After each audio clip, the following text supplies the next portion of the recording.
This recipe is my honey and garlic pork noodles. And the beauty of this is that you can put it in the slow cooker. So it's a 1-pan dish, and all you have to do at the end is simply add in your noodles and a little bit of veg, and it is done. I hope you enjoy this. It's gluten and dairy free, and it's really good if you're on a budget as well. So let's get cooking. In Aldi, I bought these pork shoulder steaks, and I have diced up enough for the portion that we're going to require. We're going to chop up this red pepper. We've got honey, we've got ginger, we've got garlic, sesame oil, soy sauce, ketchup, and some crushed chilies. I'm also going to add some sugar snap peas, but that won't be till the end.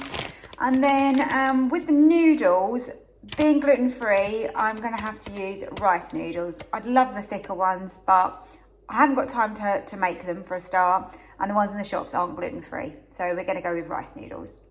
To start this dish, I just want to sear this pork. So I'm doing this in my Ninja, and this has got the sear and saute option. If you've got a standard slow cooker, then just add this on the hob, brown this off, and then put it in the slow cooker after. Now that has seared slightly and we've just sort of sealed the edges of that pork, I'm going to pop in some honey. So we got 1.5 tablespoons of honey going in here. We want a generous amount of garlic. I'm using a puree. Let's get that in.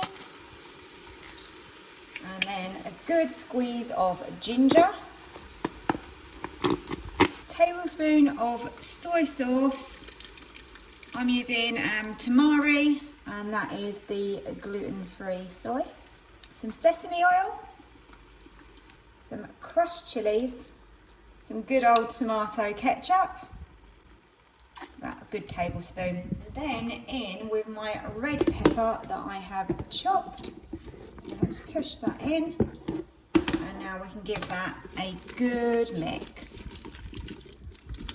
So you can see it's a little bit saucy, but as that cooks down, we just need to make sure it doesn't dry out, but we're going to put it onto slow cook and give this 3-4 hours, but I'm just going to check it because obviously there's not a great deal of liquid here, so we just want to make sure that it doesn't go dry. I've added my sugar snap peas to some boiling water. Then I'm going to add in my nests of noodles as well. I think you could probably cook these on top of your meat in the slow cooker, but I was a little bit worried about overcooking them, so I'd rather do it this way and then add it in. It's going to take, 2 or 3 minutes to do this, so it's nice and easy. I've added my noodles and the sugar snap peas into that lovely, juicy, delicious, slow-cooked pork. Oh, it looks so good. Let's dish up a couple of portions of this, and I'll show you what it looks like on the plate. My honey garlic pork noodles are served up, and it looks glossy and delicious.